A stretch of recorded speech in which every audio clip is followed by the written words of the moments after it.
O Dia de Ação de Graças é considerado o maior feriado nos Estados Unidos da América. E há uma razão histórica para esta data ter esta importância naquela nação. Em nosso país, ainda timidamente, a gente tenta absorver isso como parte do nosso calendário. Não faz parte do calendário oficial, não é feriado, por exemplo, não é? E não faz parte mesmo da cultura evangélica brasileira. Aliás, esse é um dos aspectos que nós ainda temos muito que aprender, que é como viver os aspectos da vida como um todo dentro de uma perspectiva cristã. Mas naquela nação que veio a instituir esta data como um grande feriado, e até os dias de hoje é o maior feriado, já vem se perdendo a característica da natureza, da própria origem do famoso feriado de Dia de Ações de Graças, o Thanksgiving Day, né? Tão conhecido, celebrado. Todos nós que vimos séries e filmes já vimos como ele ocorre com a festividade muito grande em torno de uma mesa farta, né? Ao ponto de fazer uma lembrança das minhas memórias de infância do Natal. Como criança eu lembrava, é aquela época do ano que a comida é farta, tem várias comidas especiais e vem sempre aquela polêmica se vai aparecer uva passa no arroz ou não, né? Se vai ter panetone nesta época, se vai colocar maçã dentro da salada, né? Do que tem como uma data especial. Mas do mesmo jeito que para nós esteve associada a data de Natal como uma importante data festiva, na nação norte-americana estadunidense esteve o Dia de Ações de Graças. Eu confesso que muitas das motivações e de interesses que levam pessoas a quererem conhecer alguns lugares, muitas dessas não são compartilhadas por mim, mas um interesse eu tive a oportunidade de satisfazer um desejo, que era conhecer o ponto de origem da nação dos Estados Unidos da América, que tem a ver com essa data de hoje e com o que nós estamos falando, que é o Dia de Ações de Graças. Pela história, nós sabemos que, após a Reforma Protestante, os reformados das Ilhas Britânicas, conhecidos nas Ilhas Britânicas como puritanos, cuja teologia era calvinista, tinham o desejo de experimentar uma reforma de nível mais profundo em sua vida, na vida doméstica, na vida da igreja, na sociedade, no governo. Eles queriam uma reforma mais profunda, de tal maneira que eles diziam, mas não está puro, está muito contaminado ainda, a nossa religiosidade está contaminada, nossa igreja, a sociedade há muito entulho, nós precisamos nos empenhar mais para uma vida mais pura. E isso acabou lhes colando a pecha de puritanos. Quando você ouve falar sobre os puritanos, precisamente tenha em mente aquele grupo de cristãos protestantes de teologia calvinista que nas Ilhas Britânicas não estavam satisfeitos com aquele nível de reforma produzido naquele país. Quando nós estudamos a história da igreja, nós sabemos dessa peculiaridade que veio sobre o Reino Unido, né? A reforma foi proclamada pelo rei, que queria a anulação do seu casamento para poder casar com outra mulher e ter um filho herdeiro, que só tinha uma mulher e tudo mais. Gente, esse negócio já nasceu torto. Será que vai dar certo em algum momento? Né? E que o próprio rei se proclamou o chefe da igreja. Isso gerou um desconforto muito grande em algumas pessoas que disseram, nós temos que aprofundar, dar um segundo passo, ir mais adiante. Mas aquela primeira geração, uma geração ainda vinda da Idade Média, não compartilhava com alguns valores que hoje fazem parte da sociedade contemporânea, como a liberdade de expressão, liberdade de culto, de religião, as pessoas poderem optar pela sua posição religiosa e até mesmo nem ter uma posição religiosa. Não era assim que se pensava naquela época. Daí as guerras e as lutas muito grandes. Houve um período de tremenda perseguição. Inúmeros destes irmãos foram presos, alguns foram torturados, alguns outros foram até mesmo mortos. Igrejas foram fechadas, foram proibidas, não era dada às pessoas a liberdade de se juntarem e adorarem a Deus conforme sua consciência, ou sua compreensão da fé, da palavra de Deus.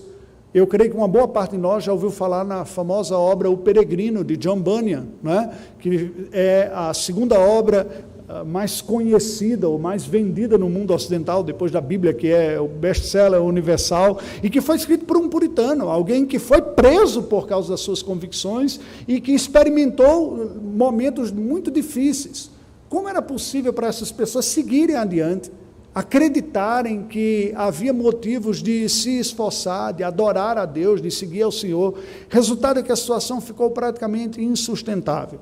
E um grupo dessas pessoas se une, entram em uma pequena embarcação chamada Mayflower, e eles cruzam o Atlântico Norte em busca a uma nova terra que havia sido descoberta, um continente novo no Ocidente, continente americano que pela partilha histórica ficaria sob os cuidados de Portugal e Espanha, mas que não conseguiram chegar na parte mais ao norte ali. Então aquele grupo vai e diz, vamos tentar uma vida nova, onde cada um de nós pode construir a sua própria liberdade.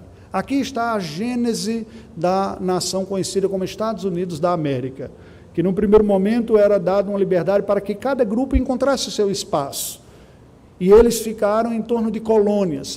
Os presbiterianos ficaram majoritariamente no estado de Massachusetts, os congregacionais no estado de Connecticut, e nós tínhamos outros tantos que foi dando essa forma que veio a moldar a nação americana, de federações. É tanto que as constituições estaduais nascem antes da federal. A unidade menor, ela precede a nacional, não é?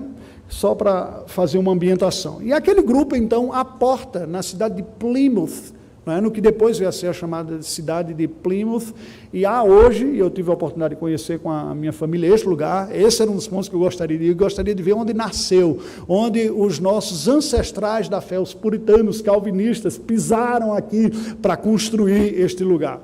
E há monumentos históricos em Plymouth, o lugar em que supostamente eles teriam aportado pela primeira vez, a rocha, sendo demarcado. Há uma cópia do Mayflower que você pode visitar lá para ver do que era, porque eles acabaram destruindo aquela embarcação. A sua determinação era tal de construir uma nova realidade que eles disseram, vamos desmanchar esta embarcação, para que ninguém seja tentado a querer voltar para aquele lugar onde sofremos tantos aqui, e a partir destas próprias toras aqui, a gente começa a vida, não é? Algumas a gente faz uma fogueira, não é? E outras a gente começa a construir as primeiras cabanas. Mas a vida para eles não foi fácil. Eles não faziam a mínima ideia do que era viver neste novo continente, com as peculiaridades do novo continente, climáticas, um inverno rigoroso, o famoso inverno da Nova Inglaterra, com temperaturas baixíssimas, abaixo de 25 graus negativos, eles não estavam preparados para aquilo e muitos morreram. Eles morreram por causa de frio, muitos morreram por causa de fome, não deu tempo de arar a terra para ela poder produzir os seus próprios frutos, e a sobrevivência só foi possível por causa da generosidade dos indígenas, dos verdadeiros nativos americanos que compartilharam, ensinaram a caçar o peru, eles aprenderam a fazer pipoca, colocando milho na fogueira lá, e assim eles sobreviveram. Quando o primeiro inverno passa, que aqueles sobreviventes estavam presentes e agora tinham passado pelo período mais difícil, e chega a época da primavera, então você tem esse momento da celebração, das primeiras colheitas. Isso nos faz lembrar o texto bíblico da festa das primícias, das primeiras colheitas, que vinham aqui. Quando vem a primeira colheita, ele diz, ufa, a parte difícil já passou. O saldo é positivo, mas as perdas foram profundas. Vidas se perderam, sofrimento agudo nós enfrentamos aqui, mas nós sobrevivemos. E nós vamos começar uma nova etapa agora. Um culto de ações de graças foi feito. Uma ceia de ações de graça. Agora eles finalmente haviam colhido do campo os seus primeiros frutos, e daí a imagem clássica de uma mesa farta, dos puritanos originais, os primeiros lá presentes, com alguns indígenas também, com quem eles aprenderam algumas práticas. Essa imagem foi pintada, ela está presente em livros, em quadros, e foi assim que nasceu o Dia de Ações de Graças. Eu gostaria de, após esta palavra introdutória, para nós nos situarmos a importância deste feriado para aquela nação irmã nossa do Norte, que tem a ver com seus próprios fundadores sobreviventes, mas trazer uma reflexão para a nossa própria vida, tomando como paralelo as dificuldades que este povo enfrentou. Eu gostaria, irmãos, de dizer para vocês que expressar-me a Deus em gratidão é uma tarefa muito tranquila e fácil para o meu coração, mas eu preciso ser honesto com vocês e dizer que ainda não é. Para mim ainda é muito difícil cultivar um hábito natural de gratidão em diversas circunstâncias, especialmente quando as circunstâncias são difíceis e são adversas. Esse talvez seja um efeito colateral de pessoas que, como eu, gostam de entender a razão do propósito daquilo que faz, não simplesmente fazer porque deve ser feito. Mas por que deve ser feito? Por que motivo eu consigo expressar a Deus gratidão quando a tragédia se abate, quando a dor vem, quando a perda, quando chega o luto, quando a morte, quando o cenário está medonho, quando não há perspectiva, eu vou agradecer pelo quê? O cristianismo não nos ensina a sermos masoquistas. O sofrimento não deve ser louvado como assim, irmão sofrimento, que bom que você me abraçou, né? Eu te acolho, é muito bom sofrer. Ninguém em sã consciência sente que é gostoso sofrer. E aí vem aquela contradição, como eu posso sinceramente expressar a Deus palavras de gratidão, quando na minha vida eu tenho vivido dias maus, difíceis, as coisas parecem que não dão certo, há lutas de ordem de saúde, há lutas de ordem relacionais, há lutas diante do trabalho, relacionamento com outras pessoas, planos frustrados, sentimento de incompetência, ou de impotência, de incapacidade, e em um certo sentido, este é um ano muito propício para este tipo de reflexão, porque praticamente todos nós fomos visitados em alguma medida com estes sentimentos. Não apenas pela pandemia, que universalizou essa sensação de impotência, de falta de controle, que aliás sempre é uma ilusão, porque nós nunca temos efetivamente o real controle de todas as coisas. Circunstâncias como essas apenas ilustram para nós a capacidade limitada que nós achamos que é muito maior que temos sobre a nossa própria vida. Eu lhe convido para a base ilustrativa de nossa reflexão, você abrir a sua Bíblia no livro de Jó, capítulo 1, porque nos apresenta esta realidade medonha enfrentada pelo justo Jó. Eu lerei todo o capítulo para nós recapitularmos o contexto histórico vivenciado pelo patriarca. Havia um homem na terra de Uz, cujo nome era Jó, homem íntegro e reto, temente a Deus e que se desviava do mal. Nasceram-lhe 7 filhos e 3 filhas, possuía 7.000 ovelhas, 3.000 camelos, 500 juntas de boi, 500 jumentas. Era também muito numeroso o pessoal ao seu serviço, de maneira que este homem era o maior de todos os do Oriente. Seus filhos iam às casas uns dos outros e traziam banquetes, cada um por sua vez, mandavam convidar as suas 3 irmãs a comerem e beberem com eles. Decorrido o turno de dias de seus banquetes, chamava Jó a seus filhos e os santificava. Levantando-se de madrugada, oferecia holocausto segundo o número de todos eles, pois dizia, talvez tenha pecado os meus filhos e blasfemado contra Deus em seu coração. Assim eu fazia Jó continuamente. No dia em que os filhos de Deus vieram apresentar-se perante o Senhor, veio também Satanás entre eles. Então perguntou o Senhor a Satanás, de onde vens? Satanás respondeu ao Senhor e disse, de rodear a terra e passear por ela. Perguntou ainda o Senhor a Satanás, observaste o meu servo Jó, porque ninguém há na terra semelhante a ele, homem íntegro e reto, temente a Deus e que se desvia do mal. Então respondeu Satanás ao Senhor, porventura Jó debalde teme a Deus? Acaso não o cercaste com um sebe, a ele, a sua casa e a tudo quanto tem? A obra das suas mãos abençoaste, e os seus bens se multiplicaram na terra. Estende, porém, a mão e toca-lhe em tudo quanto tem, e verás se não blasfema contra ti na tua face. Disse o Senhor a Satanás, eis que tudo quanto ele tem está em teu poder, somente contra ele não estendas a mão. E Satanás saiu da presença do Senhor.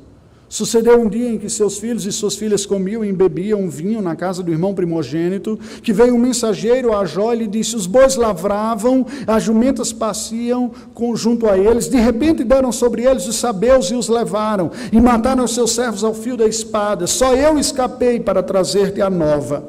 Falava este ainda quando veio outro e disse, fogo do céu caiu, fogo de Deus caiu do céu e queimou as ovelhas e os servos e os consumiu. Só eu escapei para trazer-te a nova.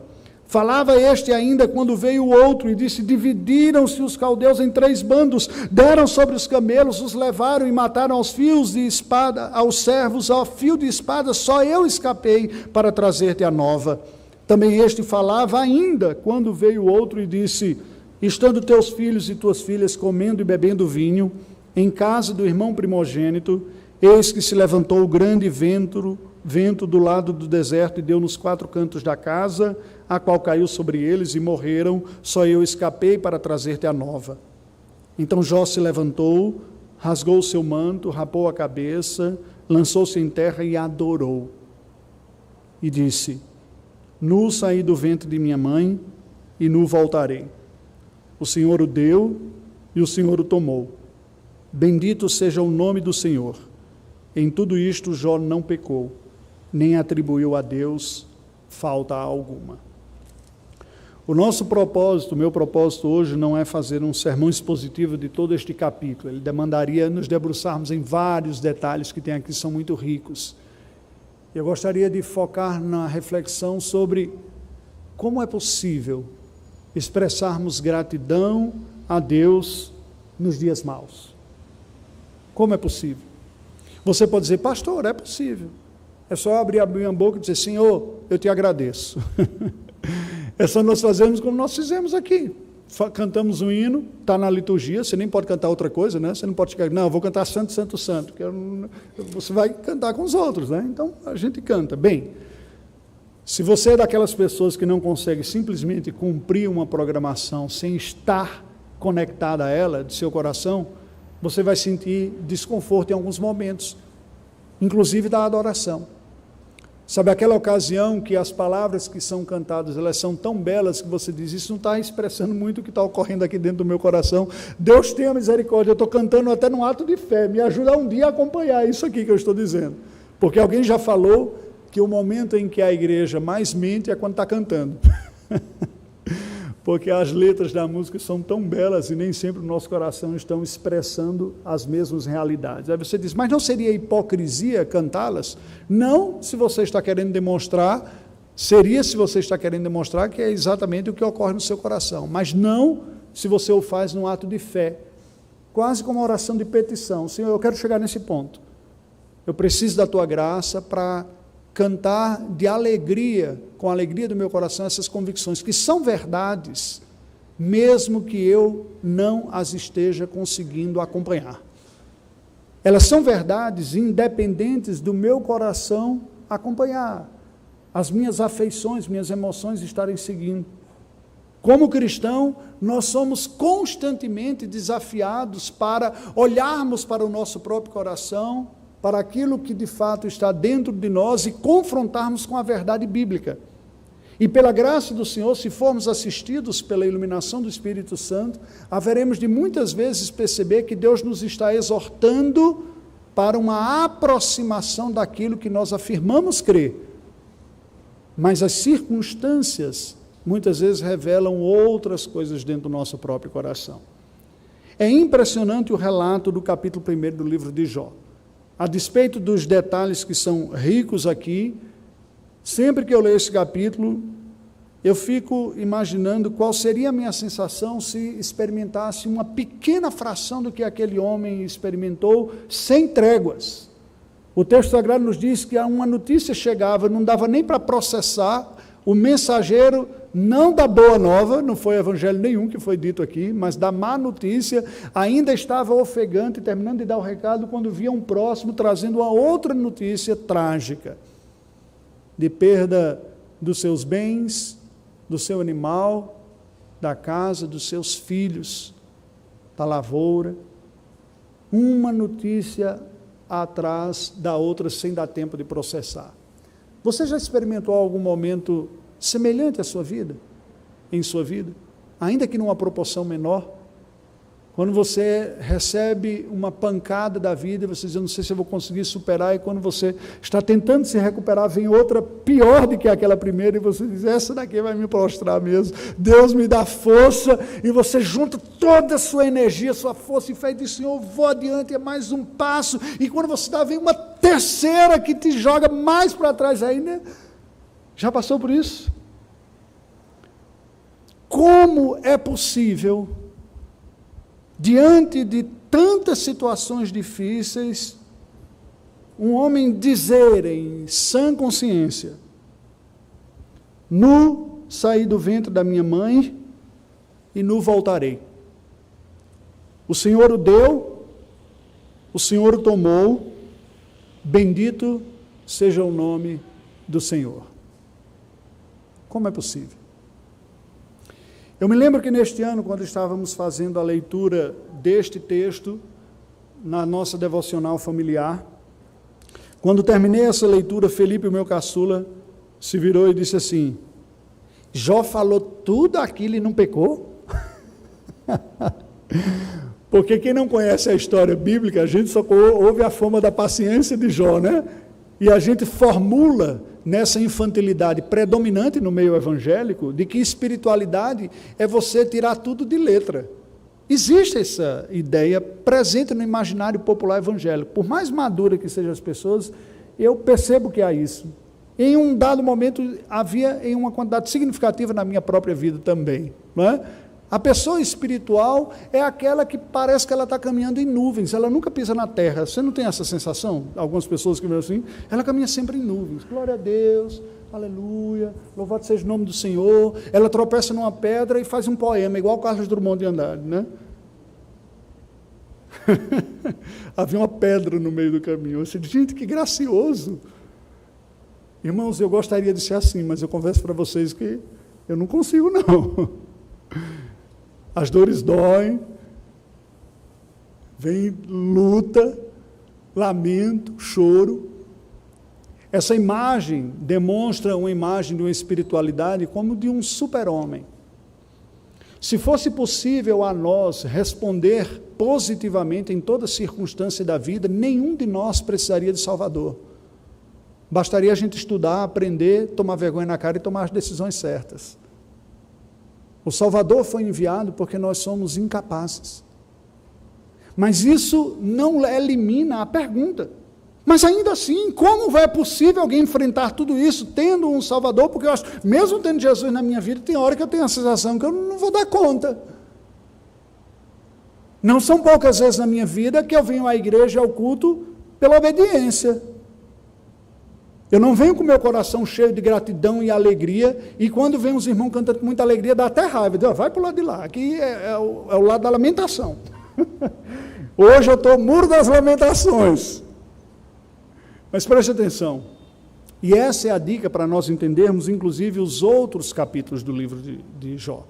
Porque essa verdade descrita no versículo 22, em tudo isto Jó não pecou, nem atribuiu a Deus falta nenhuma, ela permanece. Ainda presente em uma grande medida, não exatamente da mesma forma aqui, porque depois ele vai aumentar os seus questionamentos, mas a grande diferença está na sua postura diante de sofrimento e diante de Deus. Como é possível nós trazermos gratidão a Deus no meio de dificuldades em nossa vida? No nível mais superficial, nós podemos dizer, porque nós aprendemos a fazer isso. E isso se aprende. Nós que somos pais, nós ensinamos os nossos filhos a gratidão. Vocês se lembram, vocês que são pais aqui, quando você chegar para o seu filho e diz, filho, como é que diz a pessoa que lhe deu o presente, como é que a gente fala? Aí vai a criança lá e fala, obrigado, não é? Assim, isso, muito bom. O que é que nós estamos fazendo?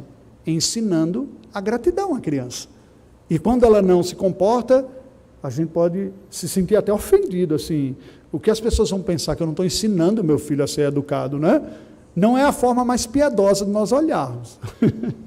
O mais piedoso é a gente se preocupar com o coração da criança espiritualmente, não com a sua performance social e o que os outros vão pensar de mim. Um coração não grato é um coração com problemas espirituais. Então a preocupação deve ser espiritual antes do que social, não é? Mas nós aprendemos. O problema é que a eficácia do ensino se dá muito mais pelo exemplo do que pelas palavras. Por mais difícil que seja para nós, é muito mais fácil separar um tempo para dar uma lição, que pode ser uma bronca ou pode ser uma lição positiva para os filhos, do que explicar através do próprio exemplo. O problema é que o exemplo funciona pedagogicamente de uma forma muito mais eficaz do que as palavras. E aí tem uma fase que os filhos deixam de ser crianças, entram na fase da adolescência, que critica e começa a perceber um bocado de incoerência. E é bem desconfortável essa fase, não é, irmãos? Ou será que é só comigo que ocorre esse desconforto? Porque aí eles já não olham a gente como super-heróis, eles conseguem perceber algumas coisas que antes a gente nem percebia tão claramente. A gratidão é algo que a gente ensina. A gente ensina com palavras, ao passar por circunstâncias e dizer aos nossos filhos como faremos, mas nós ensinamos pelo exemplo também. Se ela é ensinável, a gratidão é algo que também se aprende. Eu aprendo a olhar a vida com olhares de gratidão. Agora veja, a maneira que nós normalmente ensinamos a gratidão diz respeito a um reconhecimento de uma fonte de virtude. Se alguém lhe dá um presente, se alguém é gentil com você, se alguém oferece alguma coisa boa, aí nós ensinamos, seja grato. Vamos pensar num ambiente eclesiástico. Quando é que pessoas solicitam para dar um momento de gratidão na igreja? É quando eles cumprem uma etapa importante e positiva de sua vida, não é verdade?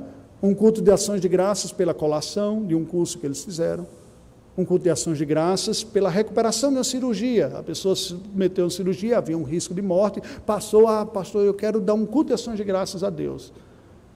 E isso faz com que a gente associe normalmente a gratidão àquilo que é só positivo. Só faz sentido agradecer pelo que é bom. Por que eu vou agradecer pelo que é mal? A gente não fala explicitamente isso, porque explicitamente diz, em tudo dai graças. Mas parece que dar graças por aquilo que é mal é uma coisa meio estranha, né?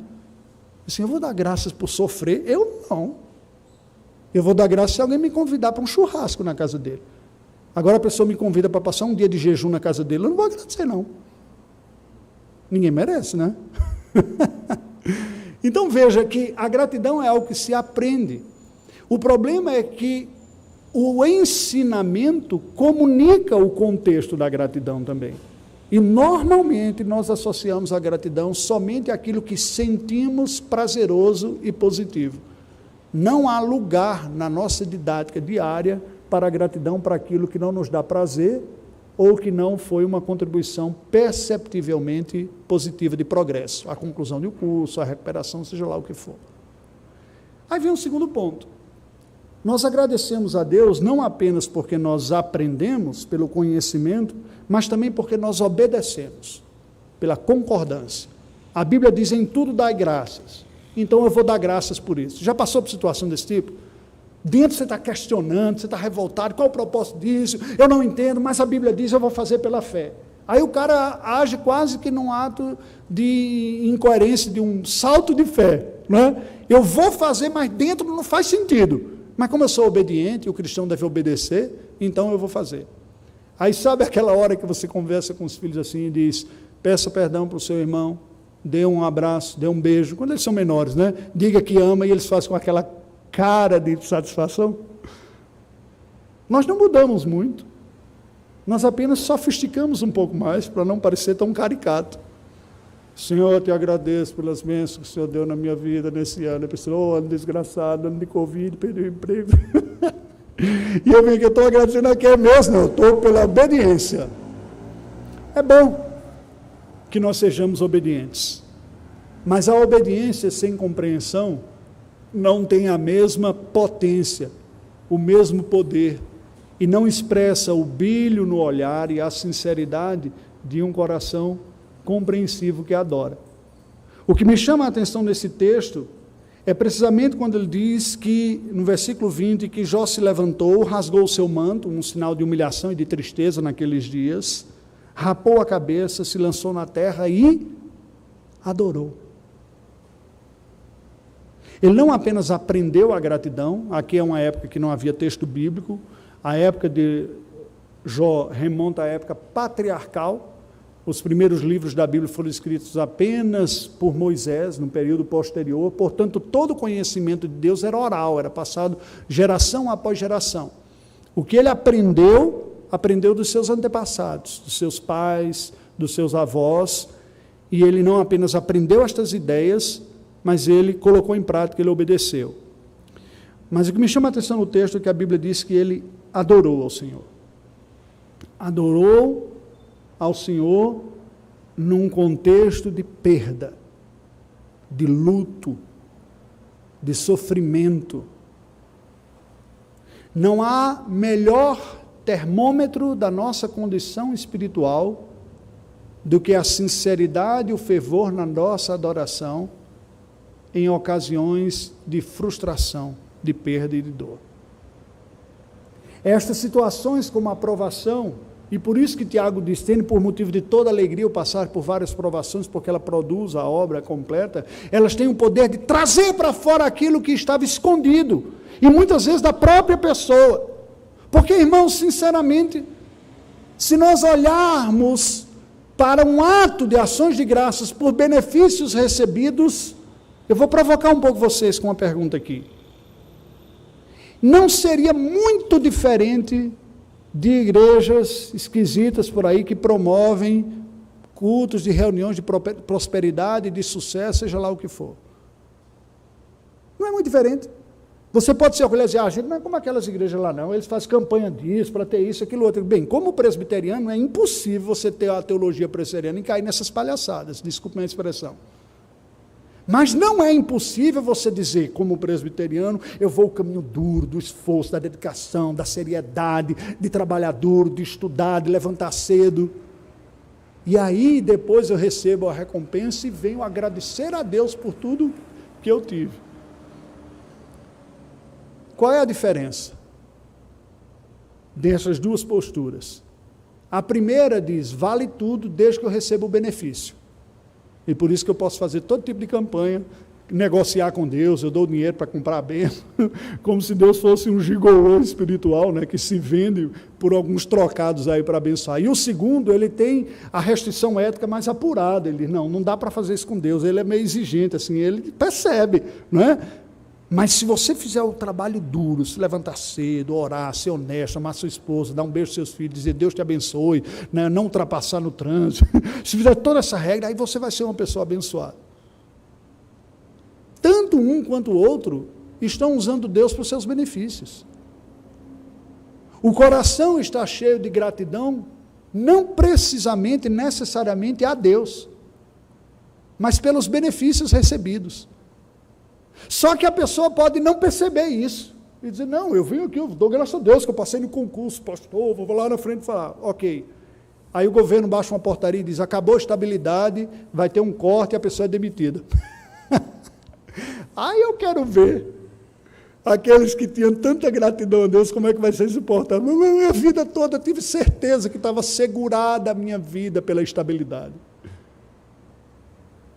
E Deus que cuida de uma pessoa por um trabalho estável, é o mesmo que cuida pela indústria, é o mesmo que cuida pelo comércio, é o mesmo que cuida pela lavoura, é o mesmo que cuida pelo pastorado, é o mesmo que cuida pela oferta. É o mesmo Deus provedor de todas essas circunstâncias.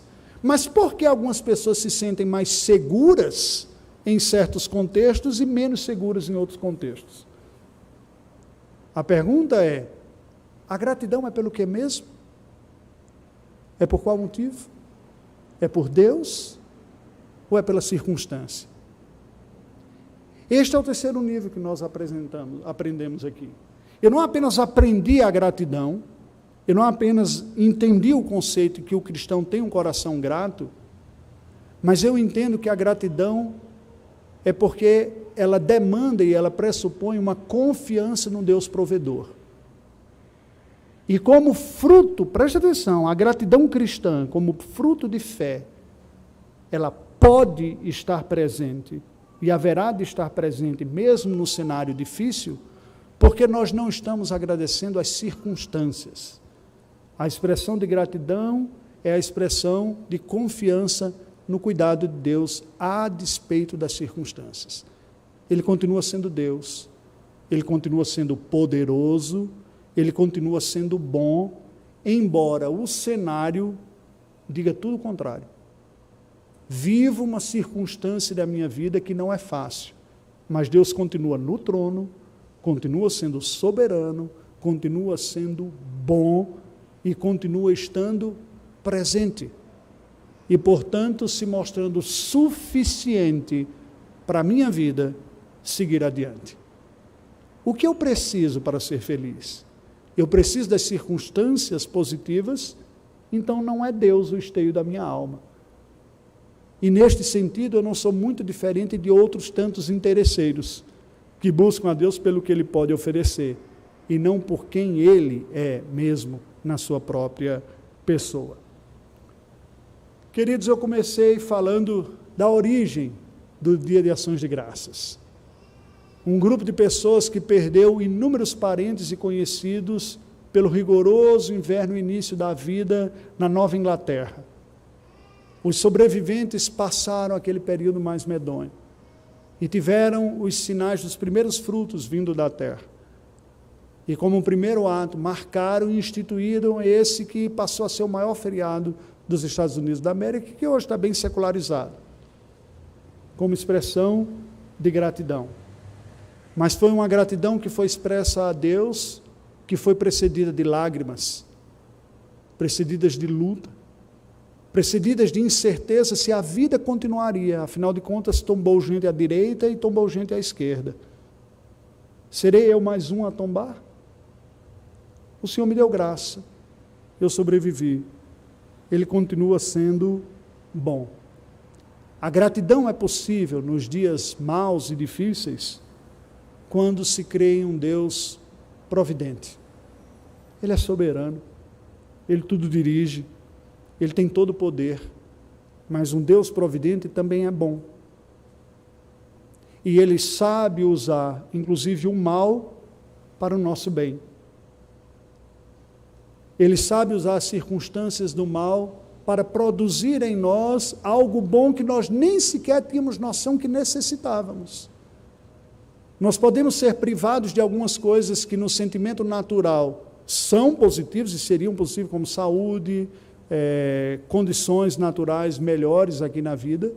Podemos ser circunstancialmente privados disso, exatamente para que a circunstância demonstre para nós mesmos e para os outros qual é o lugar que a pessoa de Deus ocupa no ranking do nosso coração.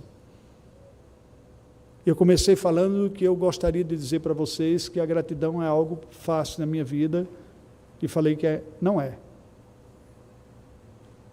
Porque muitas vezes eu percebo que abrigo ainda em meu coração expectativas de realização, de satisfação em coisas, em realidades, algumas delas ligadas a Deus até, mas não propriamente à pessoa de Deus.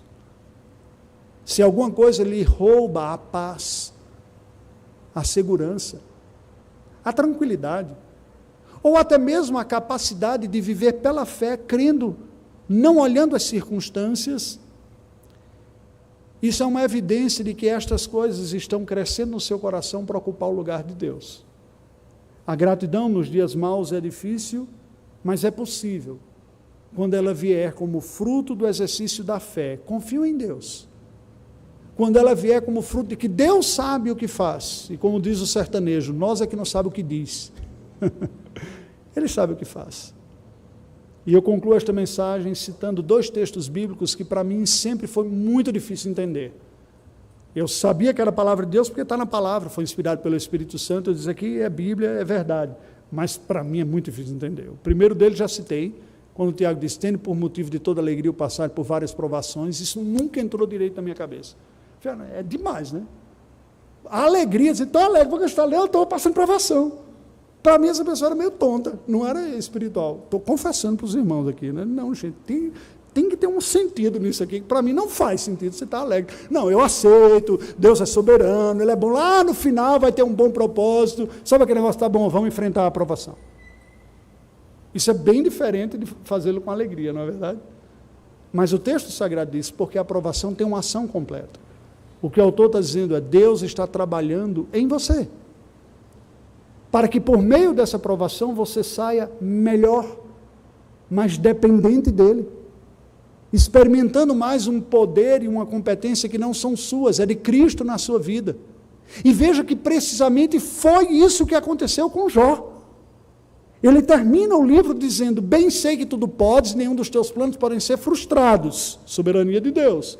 Depois, antes eu te conhecia só de ouvir falar, mas agora os meus olhos te veem. O que significa? Que aquela provação toda produziu em Jó uma capacidade de conhecimento e comunhão mais profunda do Senhor. Ele não sabia de nada que estava ocorrendo na esfera celestial. E ele questiona o Senhor. Aí você diz, pastor, então como entender as respostas de Jó, os seus questionamentos, como algo piedoso? Esta é uma grande diferença. A provação revela a nossa fragilidade, mas a provação também revela diante de nós que Deus é a nossa única esperança. E é nessa hora que nós podemos reagir de uma forma piedosa ou ímpia. O ímpio disfarçado, aquele que está interessado apenas na circunstância, espana e espirra nessa hora. Aquele que é do Senhor chora, dói, lamenta, questiona, pergunta, mas ele se aproxima mais, porque ele entende que Deus é a fonte de toda a graça que ele precisa. O está doendo, mas é do Senhor. Para onde iremos? É o Senhor que tem as palavras da vida. Eu preciso do Senhor, eu preciso mais, por isso eu dependo mais. E a pessoa acaba ganhando um nível de dependência maior. Ele tem essa oportunidade. O outro texto sabemos que todas as coisas cooperam para o bem daqueles que amam a Deus. E aí muitas vezes eu olhar para algumas circunstâncias e dizer, tá bom, Senhor, pelo amor da tua misericórdia, me diz como esse troço aqui vai cooperar para o meu bem. Como que isso aqui? Como? Qual o meu problema quando fazia e às vezes ainda faço algumas destas perguntas? Estas perguntas revelam que o olhar está por demasiado preso nas circunstâncias, preso na leitura imediatista, e elas revelam, e falo isso com temor e tremor, até com certa vergonha, elas revelam uma camuflada e meio que escondida expressão de confiança na própria capacidade analítica e interpretativa da situação. Tem que fazer sentido para mim. Se fizer sentido, entendi o que o Senhor está fazendo. Obrigado, o Senhor me explicou. Isso é uma tentação típica de pessoas que gostam de compreender as coisas, porque a compreensão pode comunicar uma ilusão de segurança, e a nossa segurança está no Senhor. É possível agradecer a Deus em dias maus, porque Deus continua sendo bom. E para que isso ocorra, eu tenho que exercitar a minha fé, de confiar que Ele é Deus, que Ele é bom e que Ele é poderoso, mesmo quando não consigo entender tudo o que está ocorrendo nas circunstâncias e ver os benefícios finais e desdobramentos, inclusive eternos. Por quê? Aquele que não poupou o seu próprio filho, juntamente com ele, nos dará tudo o que necessitamos. Oremos ao Senhor, curva a sua cabeça. Deus bendito, nós te rendemos graças pela tua palavra, pelo teu filho e por quem tu és. Tu és o que necessitamos. Aceite nosso louvor, aceite nossa gratidão, neste ano tão difícil, de provação universal na humanidade. Pedimos a graça, Senhor Deus, de aprendermos a depender mais de Ti, de fazermos um uso piedoso e redimir este tempo para uma dependência maior do Senhor, para um fortalecimento espiritual, e para assim podermos consolar outros também. Tu és o que necessitamos. Aceita a nossa vida e a nossa gratidão, que a apresentamos pela fé, ainda que nem sempre entendamos todas as circunstâncias que nos rodeiam. Oramos em nome de Jesus. Amém.